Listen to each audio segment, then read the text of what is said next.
آگے اللہ سبحانہ تعالیٰ فرماتے ہیں وَجَاءَ الْمُعَذِّرُونَ اور آ گئے معذرتیں کرنے والے من الاعرابی اعراب میں سے، دیہاتیوں میں سے، لِيُؤْذَنَ کہ اجازت دی جائے لہم ان کو، وَقَعِدَ الَّذِينَ اور بیٹھ گئے وہ لوگ جنہوں نے کذبوا جھوٹ بولا یا پھر انکار کیا اللہ سے، وَرَسُولَهُ اور اس کے رسول صلی اللہ علیہ وسلم سے۔ سَيُصِيبُ الَّذِينَ كَفَرُوا ان قریب پہنچے گا ان کو جنہوں نے کفر کیا، منہم ان میں سے، عذاب علیم عذاب دردناک۔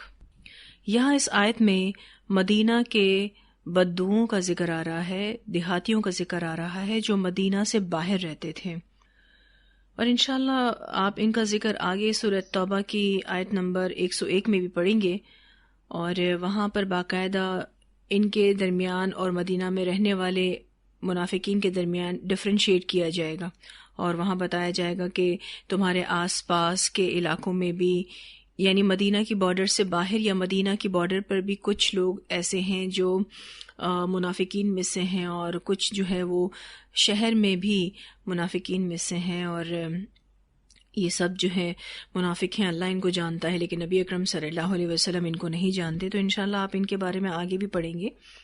تو ان کو جو ہے المعذرون کہا جا رہا ہے۔ معذرون کا لفظ عین ذال را سے ہے، یعنی عذر دینے والے، جو ذمہ داری سے بچنے کے لیے بہانہ کریں، اور ان کو آپ دیکھیے کہ اعراب بھی کہا جا رہا ہے، یعنی وہ شخص جو حضرت اسماعیل علیہ السلام کی نسل سے ہو، عرب میں رہتا ہو، عربی بولتا ہو، تو یہاں سے مراد صحرا اور جنگل میں رہنے والے عربی۔ تو اللہ سبحانہ تعالیٰ فرماتے ہیں اور دیہاتیوں میں سے بہانہ بنانے والے آئے تاکہ انہیں اجازت دی جائے۔ کس چیز کی اجازت دی جائے؟ کہ ٹھیک ہے یہ بھی جہاد میں نہ آئیں، اور وہ لوگ بیٹھ رہے جنہوں نے اللہ اور اس کے رسول سے جھوٹ بولا، اور ان میں سے ان لوگوں کو جنہوں نے کفر کیا جلد دردناک عذاب پہنچے گا۔ چونکہ یہ اپنے عہد سے مکر گئے تھے اور انہوں نے بھی انکار کا طریقہ اختیار کر لیا، اسی لیے اللہ سبحانہ تعالیٰ فرماتے ہیں کہ ان کو بھی عذاب علیم ملے گا۔ اعرابی بھی دو طرح کے تھے، ایک وہ جو عذر لے کر آ گئے، اور ایک وہ جو عذر دینے بھی نہیں آئے۔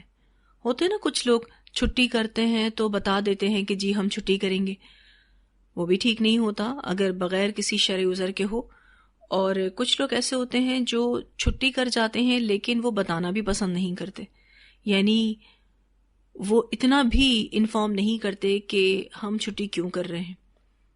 تو یہاں پر آپ دیکھیے کہ دو طرح کے اعرابی تھے جو عذر لے کر آ گئے تھے، اور کچھ ایسے بھی تھے جو عذر دینے بھی نہیں آئے تھے۔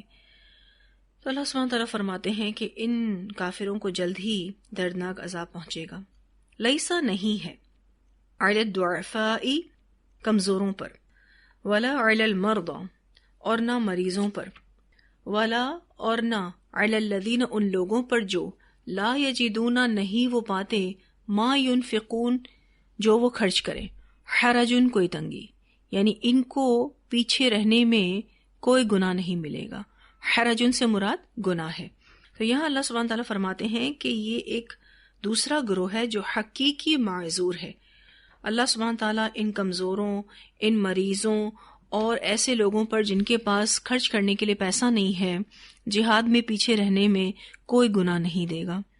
اذا جب نصحوا وہ خیر خواہی کریں للہ اللہ کے لیے، ورسولہ اور اس کے رسول صلی اللہ علیہ وسلم کے لیے۔ نہ کمزوروں پر کوئی حرج ہے، نہ بیماروں پر، اور نہ ان لوگوں پر جو وہ چیز نہیں پاتے کہ یہ خرچ کر سکیں، یعنی جہاد میں کچھ بھی خرچ کر سکیں، جب وہ اللہ اور اس کے رسول کے لیے خلوص رکھیں، یعنی یہ شرط یہاں پر رکھ دی گئی کہ وہ اللہ اور اس کے رسول کے خیر خواہ ہوں، ظاہری اور باطنی طور پر اللہ اور اس کے رسول کے فرما بردار ہوں۔ ما علی المحسنین نہیں ہے احسان کرنے والوں پر من سبیل کوئی راہ، کوئی مواخذہ، ایسے محسنین سے کوئی پوچھ گچھ نہیں ہوگی، یعنی اللہ سبحانہ تعالیٰ شرعی عذر کے ساتھ نہ کرنے والوں کو ان کی نیت کی سچائی کی وجہ سے محسن کہہ رہے ہیں۔ حالانکہ محسن کس کو کہا جاتا ہے؟ حق سے زیادہ دینے والا۔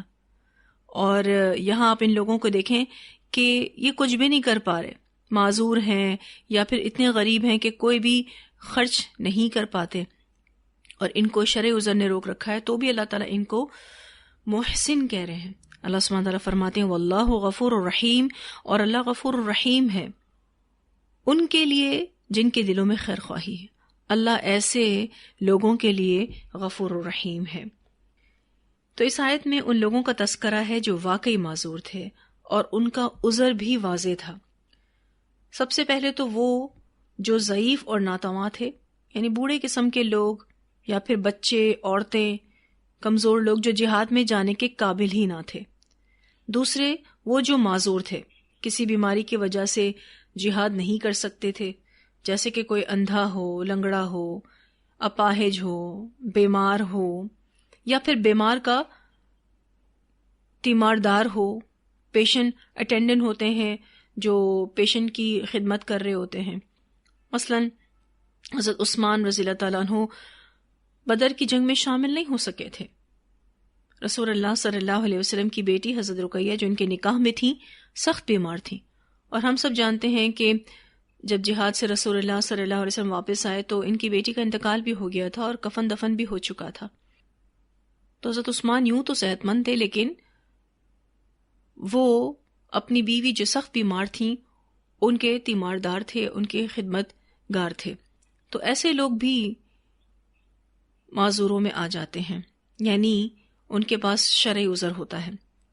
پھر یہ کہ تیسرے وہ لوگ جو صحت مند مسلمان تھے لیکن ان کے پاس زیادہ سفر نہ ہو اور نہ ہتھیار خریدنے کے لیے پیسے ہوں، اور بیت المال بھی ان کے ایکسپنسز نہ دے سکے، یعنی گورنمنٹ بھی اتنی کمزور ہو کہ وہ ان کو سپورٹ نہ کر سکے۔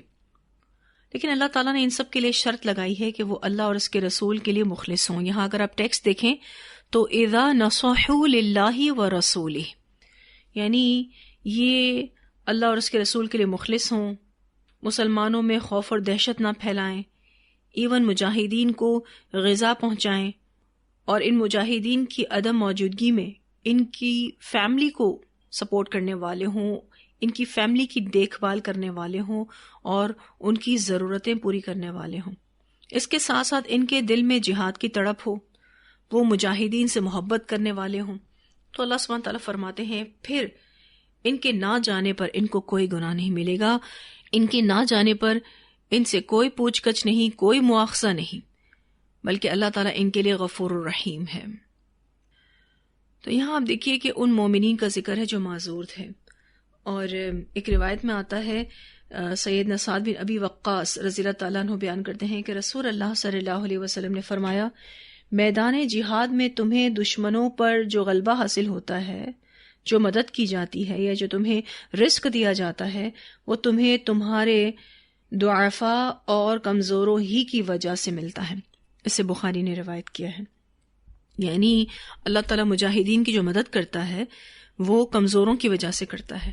ان کمزوروں کو چونکہ یہ لوگ سپورٹ کر رہے ہوتے ہیں، اس وجہ سے اللہ سبحانہ تعالیٰ ان کی مدد کرتا ہے۔ ویسے بھی آپ دیکھیے کہ جب ہم اپنے گھروں میں بھی ہوتے ہیں، جو بھی ہمارے ماتحت ہیں، جو بھی ہم سے کمزور لوگ ہیں، جب ہم ان کے ساتھ خیر خواہی کرتے ہیں تو اللہ تعالیٰ ہمیں بھی پھر رزق کی فراوانی نصیب کرتا ہے۔ تو یہ لوگ نہیں آئے تھے اور نہ انہوں نے کوئی سفر کیا، نہ انہوں نے کوئی تکلیف اٹھائی، پھر بھی ایسے لوگ اجر میں برابر ہوں گے۔ ایک روایت آتی ہے، سیدنا انس رضی اللہ تعالیٰ عنہ بیان کرتے ہیں کہ رسول اللہ صلی اللہ علیہ وسلم غزوہ تبوک سے واپس آئے اور جب مدینہ منورہ کے قریب پہنچ گئے تو فرمایا، مدینہ میں کچھ لوگ ایسے بھی موجود ہیں جو تمہارے ساتھ ہر راستے اور وادی میں شریک ہوئے ہیں۔ لوگوں نے عرض کی، اے اللہ کے رسول صلی اللہ علیہ وسلم، حالانکہ وہ مدینے میں بیٹھے ہیں۔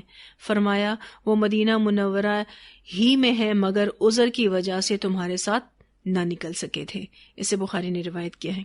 یعنی ایسے معذور لوگ جو شرعی عذر رکھتے تھے، انہوں نے نہ کوئی سفر کیا، نہ کوئی تکلیف اٹھائی، پھر بھی اجر میں ایسے لوگ برابر ہوں گے۔ اور ایسے معذور لوگوں کا مال غنیمت سے آپ صلی اللہ علیہ وسلم نے حصہ بھی نکالا، باقاعدہ ان کو مال غنیمت میں یاد رکھا گیا۔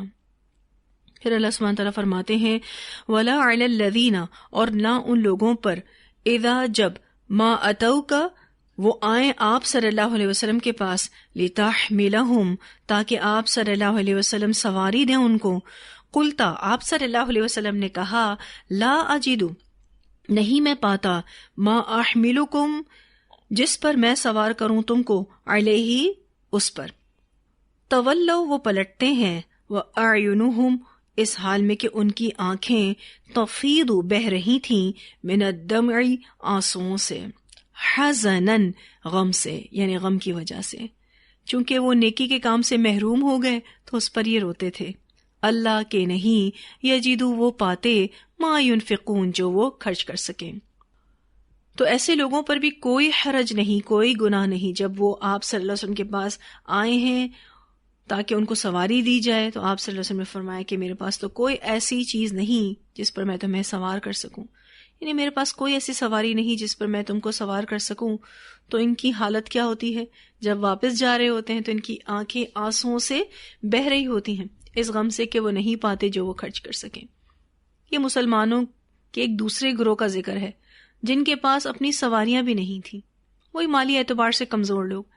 اور نبی اکرم صلی اللہ علیہ وسلم نے بھی انہیں سواریاں دینے سے معذرت کر لی، جس پر ان کو اتنا صدمہ ہوا، اتنا زیادہ ان کو غم ہوا کہ ان کی آنکھوں سے آنسو رواں ہو گئے.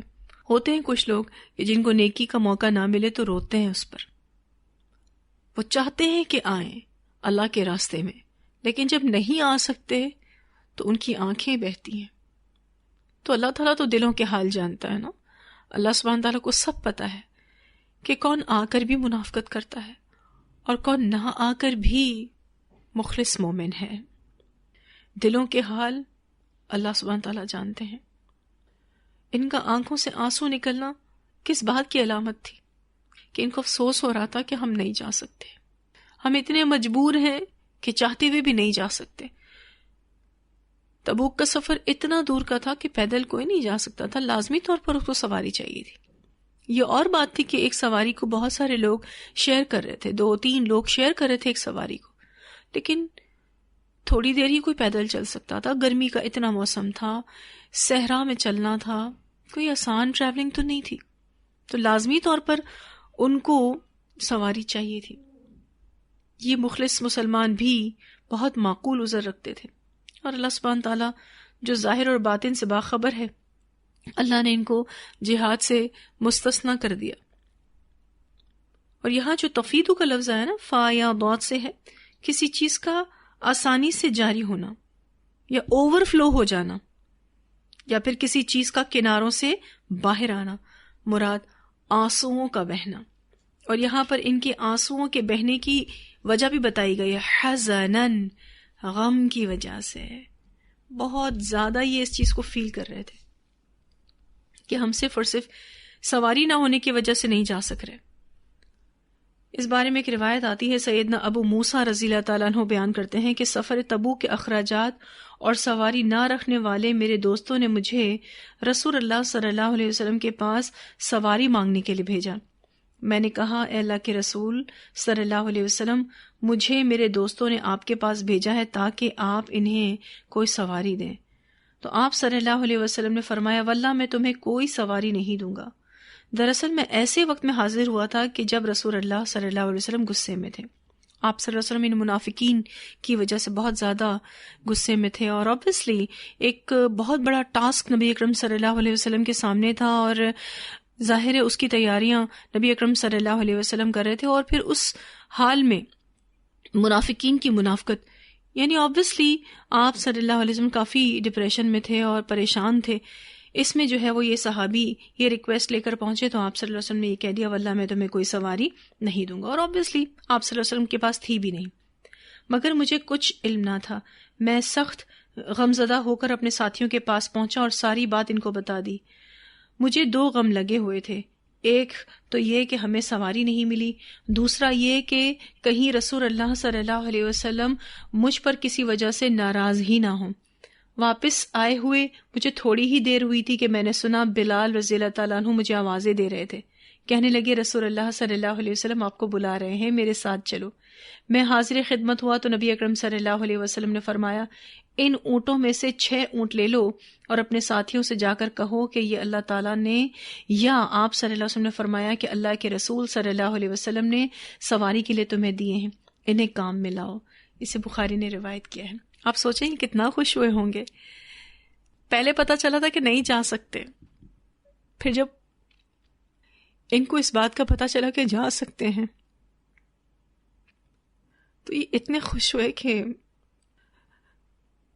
بعض دفعہ ہوتا ہے نا کہ انسان کسی نیکی کی محرومی سے غم سے روتا ہے، اور پھر جب وہ نیکی کا موقع اس کو مل جائے تو پھر وہ خوشی سے روتا ہے۔ تو اللہ سبحانہ تعالیٰ فرماتے ہیں کہ ان لوگوں پر بھی کوئی حرج نہیں۔ اللہ تعالیٰ نے تو ان کے اس ایکسکیوز کو ایکسیپٹ بھی کر لیا تھا، لیکن اس کے باوجود بھی وہ چھٹی کرنا نہیں چاہتے تھے، وہ آنا چاہتے تھے، اور یہ اتنی سخت جنگ تھی کہ اس میں یہ مر بھی سکتے تھے، شہید بھی ہو سکتے تھے۔ کیا شہادت کا شوق تھا، کیا اللہ کے راستے میں جہاد کا شوق تھا۔ اللہ تعالیٰ ہمیں بھی ایسا ہی شوق نصیب کرے کہ جب بھی ہم اللہ کے راستے میں جائیں تو پورے شوق کے ساتھ جائیں، پوری محبت کے ساتھ جائیں، اللہ کا شکر ادا کرتے ہوئے جائیں کہ اللہ تیرا شکر ہے تو نے ہمیں جہاد میں نکلنے کی توفیق دی، تو نے ہمارے لیے اتنی آسانی کی کہ ہم جا سکتے ہیں۔ پھر اللہ سبحانہ تعالیٰ فرماتے ہیں انما السبیل، بے شک مواخذہ، بے شک اعتراض، بے شک حجت، علی الذین ان لوگوں پر ہے جو یستأذنونک اجازت مانگتے ہیں آپ سے، یعنی آپ صلی اللہ علیہ وسلم سے۔ پھر سے منافقین کا ذکر آ رہا ہے۔ وَهُمْ، حالانکہ وہ اغنیاء و غنی ہیں، یہاں الذین سے مراد منافقین ہیں۔ حالانکہ ہم نے اس سے پہلے آیت نمبر 86 اور 87 میں ان کے حوالے سے، یعنی ان منافقین کے حوالے سے یہ بات پڑھی ہے، لیکن دوبارہ ان کا یہاں ذکر مخلص مسلمانوں کے مقابلے میں ہوا ہے، کیونکہ چیزیں اپنی ضد سے پہچانی جاتی ہیں۔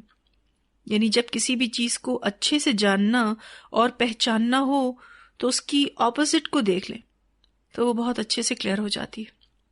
تو اللہ سبحانہ تعالیٰ فرماتے ہیں ایکچولی تو اعتراض ان لوگوں پر ہے جو تجھ سے اجازت مانگتے ہیں حالانکہ وہ دولت مند ہیں، اغنیاء ہیں، غنی ہیں، ردو وہ راضی ہو گئے، بے ان اس پر یہ کہ یکونو وہ ہوں، مع الخوالفی پیچھے رہنے والی عورتوں کے ساتھ، وطبع اللہ اور مہر لگا دی اللہ نے، علی قلوبہم ان کے دلوں پر، اللہ سبحانہ تعالیٰ نے ان کے دلوں پر مہر لگا دی۔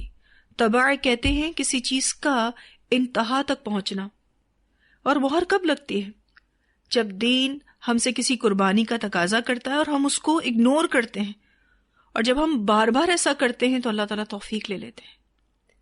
فہم لا یعلمون، تو وہ نہیں جانتے۔ یہ منافق علم کی نعمت کی قدر نہیں کرتے۔ اللہ سبحانہ تعالیٰ فرماتے ہیں پھر یہ جانتے نہیں ہیں، یعنی ان کے اندر سوچنے سمجھنے کی صلاحیت ختم ہو جاتی ہے۔ جب بھی دلوں پر مہر لگتی ہے نا تو انسان سوچنے سمجھنے کی صلاحیت سے عاری ہو جاتا ہے۔ تو ایک کام فرض کی سطح پر ہوتا ہے اور ایک کام قربانی کی سطح پر ہوتا ہے۔ ہم سب نے یہ دعا کرنی ہے کہ اللہ تعالیٰ تو مجھے قربانی کی سطح پر کام کرنا سکھا دے، میں قربانی کی سطح پر کام کرنا چاہتی ہوں تو میرے لیے آسانی کر دے۔ آج ہم کتنے بلیسڈ ہیں، الحمدللہ 10واں پارہ الحمدللہ ہمارا مکمل ہوا۔ اس پر ہم سب اللہ تعالیٰ کے شکر گزار ہیں اور امید رکھتے ہیں کہ یہ قرآن مکمل ہو انشاءاللہ۔ اللہ تعالیٰ ہمیں صحت اور عافیت والی زندگی دے، تقوی اور ایمان سے بھرپور زندگی دے کہ ہم اس کو پورے خلوص کے ساتھ پڑھنے والے ہوں، عمل کی نیت کے ساتھ پڑھنے والے ہوں۔ اللہ کرے کہ واقعی ہم نے کچھ سیکھا ہو، جتنا بھی ہم نے پڑھا ہے اللہ کرے ہم نے کچھ سیکھا ہو۔ اگر اتنا بھی سیکھ لیا ہے نا کہ جو کام ہم کر رہے ہیں وہ بہت اہم کاموں میں سے ہے، قرآن کا پڑھنا، اس پر عمل کرنا، یہ کوئی معمولی کام نہیں ہے۔ میں ہر دفعہ جب بھی قرآن پڑھاتی ہوں مجھے ایسا لگتا ہے کہ میں اس قابل نہیں ہوں کہ اس کتاب کو پڑھا سکوں، اور مجھے ہر دفعہ ہر لیسن پڑھانے میں اتنی ٹینشن ہو رہی ہوتی ہے کہ میں کیسے پڑھاؤں اللہ تعالیٰ اس کلام کی بلاغت، اس کلام کی فصاحت، اور اس کلام کو جس کو ہم اپنا کلام کہتے ہیں. ایک اتنا سا اور حقیر بندہ کیا اس کو ایکسپلین کر سکتا ہے؟ لیکن اللہ تیرا شکر ہے کہ تو نے مجھے یہ توفیق دی ہے کہ میں اس کو پڑھوں اور پڑھاؤں. اللہ ہم سے قبول کرے، اللہ آپ سب سے بھی قبول کرے، اللہ تعالیٰ میرے تمام سٹاف سے بھی قبول کرے، جو لوگ اس کام کے لیے سپورٹیو ہیں اللہ ان سب سے بھی اس کو قبول کرے. یاد رکھیے گا یہ بات، اس علم کے لیے جو بھی ہم نے تکلیف اٹھائی ہے، جو بھی قربانیاں ہم نے دی ہیں، وہ ان قربانیوں کے سامنے کچھ بھی نہیں جو صحابہ کرام نے کی ہیں.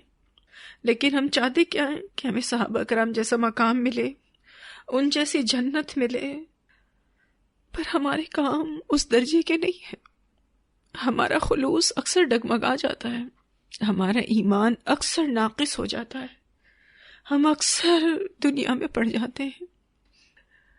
تو یاد رکھیے گا کہ ہمیں اپنے ایمان کے اعتبار سے فکر کرنی ہے، ہم نے اپنی آخرت کی فکر کرنی ہے، ہم سب نے اپنے انجام کی فکر کرنی ہے. ہمارا ایک دن جو گزر گیا نا آج کا، اگر خیر و عافیت کے ساتھ، ہم نے اس پر شکر ادا کرنا ہے. ہمیں نہیں پتا کل ہمارے ساتھ کیا ہوگا، ہمیں نہیں پتا کہ کون سا شرح عذر ہمارے ساتھ لگ جائے. تو جو ہم سب آج اللہ تعالیٰ کے راستے میں نکلے ہوئے ہیں اور اس کے دین کا کام کر رہے ہیں، پڑھ رہے ہیں، پڑھا رہے ہیں، جو بھی کام کر رہے ہیں، چھوٹا کام بڑا کام، کیونکہ حقیقی مومن تو وہ ہے نا جو کام نہیں جانتے ہو تو دوسرے کاموں کے لیے آفر کرتے ہیں کہ میں یہ کام نہیں کر سکتا تو میں فلاں کام کر سکتا ہوں. ہمیں سے کوئی بھی یہ نہ سوچے کہ دین کا کوئی بڑا کام ملے گا تو ہی ہم اس کو کریں گے. کیوں؟ مجھے فلاں کام ملے تو وہ میرے شائن شان ہے، ہم وہی کریں گے، اور باقی چھوٹے کام تو ہم کرنا ہی نہیں چاہتے. نرمی اختیار کریں، کیونکہ ہمارے اخلاق اور کردار سے ہی ہم دین کو آگے بڑھا سکتے ہیں. تو ہم سب نے قربانی کی سطح پر کام کرنا ہے. انشاءاللہ اللہ ہماری مدد کرے، اللہ ہم سے اپنے دین کا بہترین کام لے. اللہ تعالیٰ سے دعا ہے کہ اللہ ہمارے ہاتھوں سے خوب خیر جاری کر. دیکھیں خیر تو اللہ نے جاری کرنی ہی کرنی ہے، اپنے دین کو پھیلانا ہی ہے. اللہ ہمیں اس کے لیے چن لے. اللہ اپنے دین کی برکتیں بہت سارے لوگوں کو نصیب کرے گا. اللہ ہمیں اس کا ذریعہ بنا دے، اللہ ہمیں اس کا سبب بنا دے. ہم جہاں بھی رہے ہیں ہمارے دین کا کام چلتے رہنا چاہیے. آپ سب نے بھی یہی سوچنا ہے اور یہی اپنے ذہن میں رکھنا ہے کہ اللہ کا کام ہونا چاہیے. کسی کے ہونے نہ ہونے سے کوئی فرق نہیں پڑنا چاہیے، کیونکہ آج ہم ہیں کل ہم نہیں ہیں. ہم سب نے یہی سوچنا ہے کہ بس میں نے دین کا کام کرنا ہے، پورے خلوص کے ساتھ کرنا ہے. اللہ تعالیٰ ضرور ضرور بضرور ہمارے خلوص کو دیکھے گا انشاءاللہ تعالیٰ، اور وہ ظالم نہیں ہے تو بہترین قدردان ہے. ہم سب نے اپنے تئیں یہ سوچنا ہے کہ میں کیا کر سکتی ہوں، خود کو دین کے راستے میں کیسے آگے بڑھا سکتی ہوں. تو ہم سب نے دین کے راستے میں آگے بڑھنا ہے، محنت کرنی ہے، دعا کرنی ہے. اللہ کی مدد ضرور آئے گی. اللہ دنیا بھی آسان کریں گے، برکتوں سے بھی نوازیں گے، مشکلوں کو دور کریں گے. اور دیکھیے گا ایمان ہماری نسلوں میں چلے گا انشاءاللہ. اگر ہم چاہتے ہیں نا کہ اللہ ہمیں منافقتوں سے بچائے تو اس کے لیے دعا اور کوشش کرنی ہوگی. اللہ تعالیٰ اس وجہ سے ہماری اولادوں کو بھی اس منافقت سے بچائے گا. اولاد شریف النفس ہوگی، اولاد سادہ ہوگی، اللہ کے دین سے محبت کرے گی انشاءاللہ، اور ہمارے لیے صدقہ جاریہ بنے گی. تو الحمدللہ الحمدللہ الحمدللہ ہمارا 10واں پارہ مکمل ہوا. کچھ دنوں پہلے تو مجھے یہ لگتا تھا کہ شاید میرے لیے یہ پاسبل ہی نہیں ہے، لیکن میں اللہ کی بہت شکر گزار ہوں، آپ سب کی بھی شکر گزار ہوں کہ آپ سب نے میرے لیے اتنی دعا کی کہ اللہ نے مجھے اس قابل کر دیا الحمدللہ کہ میں پڑھا سکتی ہوں. الحمدللہ میں اللہ سے یہی دعا کرتی ہوں کہ اللہ تعالیٰ مجھ سے اپنے دین کا بہترین کام لے، اور ہم میں سے کسی کو بھی اللہ تعالیٰ کسی کا بھی محتاج نہ کرے. اللہ تعالیٰ ضرور ہماری مدد کرے گا انشاءاللہ. ان آیات کی تلاوت سنتے ہیں. وَجَاءَ الْمُعَذِّرُونَ مِنَ الْأَعْرَابِ الأعراب ليؤذن لهم وقعد الذين كذبوا الله ورسوله سيصيب الذين كفروا منهم عذاب أليم ليس على الضعفاء ولا على المرضى ولا على الذين لا يجدون ما ينفقون حرج إذا نصحوا لله ورسوله ما على المحسنين من سبيل والله غفور رحيم ولا على الذين إذا ما أتوك لتحملهم قلت لا أجد ما أحملكم عليه